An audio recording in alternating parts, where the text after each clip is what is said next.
السلام علیکم ورحمۃ اللہ۔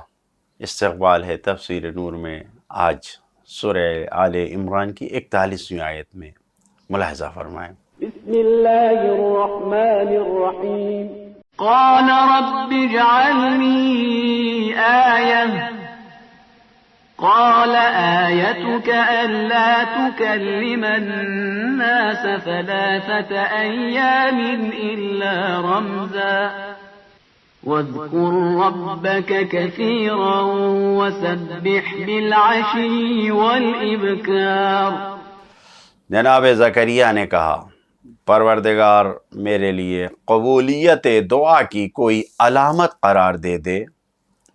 ارشاد ہوا کہ تم 3 دن تک اشارے کے علاوہ بات نہ کر سکو گے، اور خدا کا ذکر کثرت سے کرتے رہنا، اور صبح و شام اس کی تسبیح کرتے رہنا۔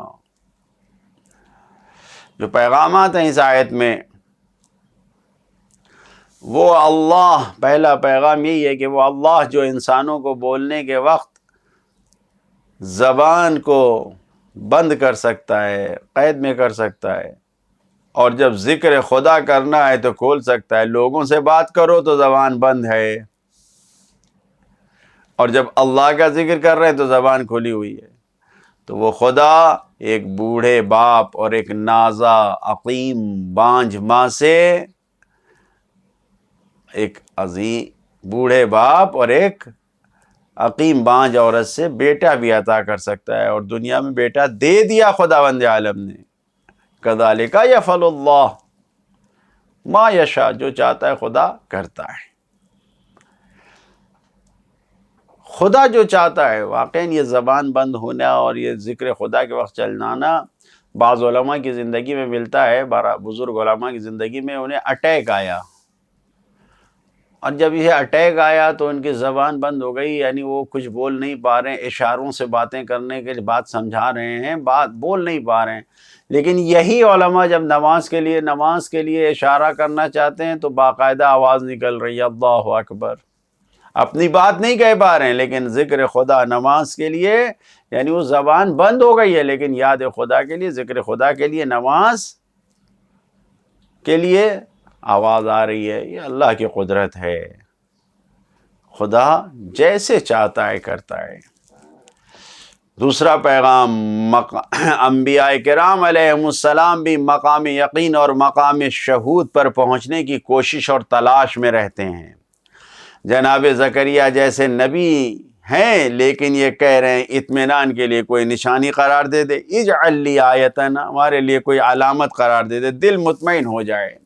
انسان بندگی کے کسی بھی بلند رتبے پر پہنچ جائے، کتنی بلندی پر کیوں نہ پہنچ جائے، لیکن انسان کو یہ خیال رہنا چاہیے کہ ہمیشہ اپنے یقین کے اضافے کے لیے کوشش کرے، محنت کرتا رہے، یقین اس کا بڑھتا رہے، ایمان میں، یقین میں اس کے درجات میں بلندی آتی رہے، یہ کوشش کرنا چاہیے۔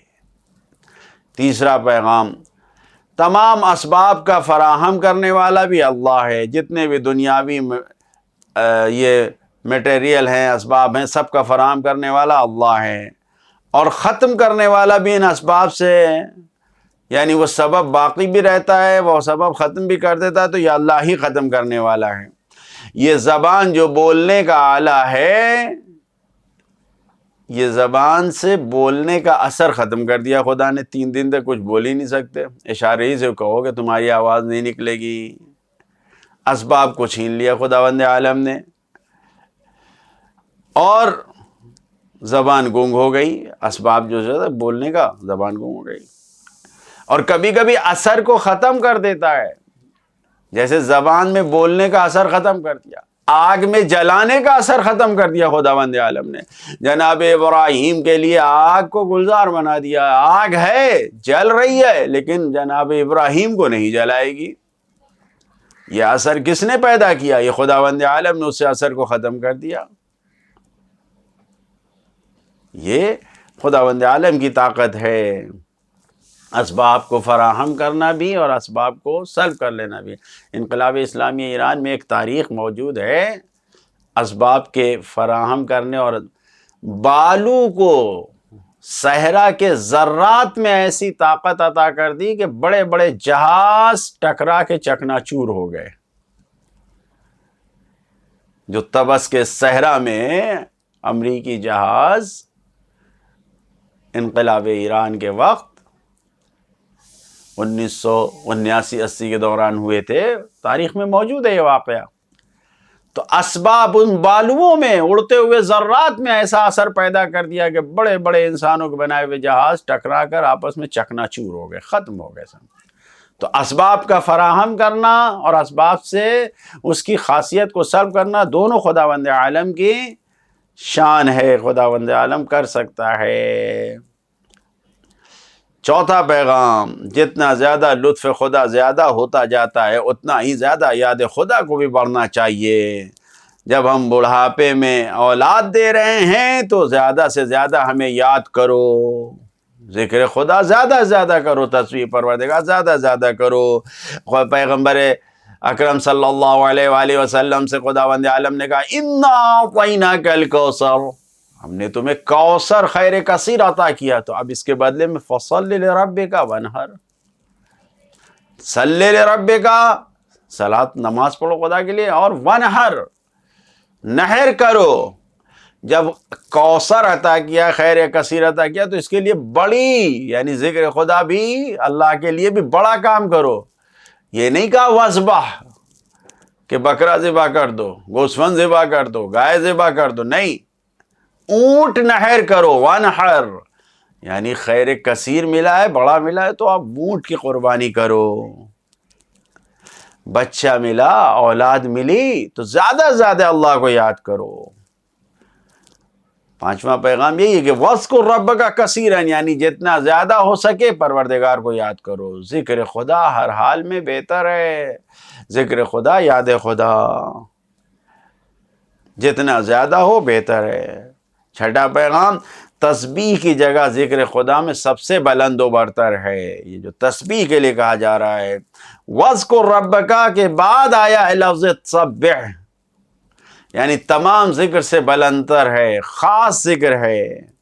مثال کے طور پر آپ کسی جگہ پر کھڑے ہو کر اعلان کیجئے کہ بھائی سب میرے گھر چلیں، سب کی میرے گھر پہ دعوت ہے، اور وہاں پر کسی خاص انسان سے کہیں آپ کی بھی دعوت ہے، آپ بھی آئیے، تو معلوم ہے کہ نہیں، یہ جس کو آپ کی بھی دعوت ہے کہہ کے بلایا جا رہا ہے، اس کا رتبہ بلند ہے، یہ خاص تعلق رکھتا ہے. بات واضح کرنے کے لیے مثال دیا میں نے.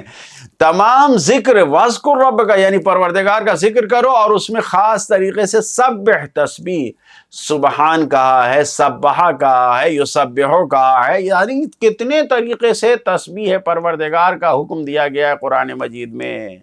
لہذا تسبیح پروردگار کا رتبہ بہت بلند و برتر ہے. یہی تو کہا ہے کہ کثرت سے خدا کا ذکر کرتے رہنا، صبح و شام اس کی تسبیح کرتے رہنا، صبح بھی شام بھی، یعنی ہمہ وقت خدا کی تسبیح کرتے رہنا. عملی پیغام، زندگی میں کامیابی کا بہترین ذریعہ اللہ کی تسبیح کرنا ہے. جتنا زیادہ انسان تسبیح کے ساتھ قدم بڑھائے گا اتنا ہی بڑا کامیاب انسان قرار پائے گا. خدایا اپنے تسبیح کرنے والے بندوں میں ہمیں قرار دے. والسلام علیکم ورحمۃ اللہ وبرکاتہ.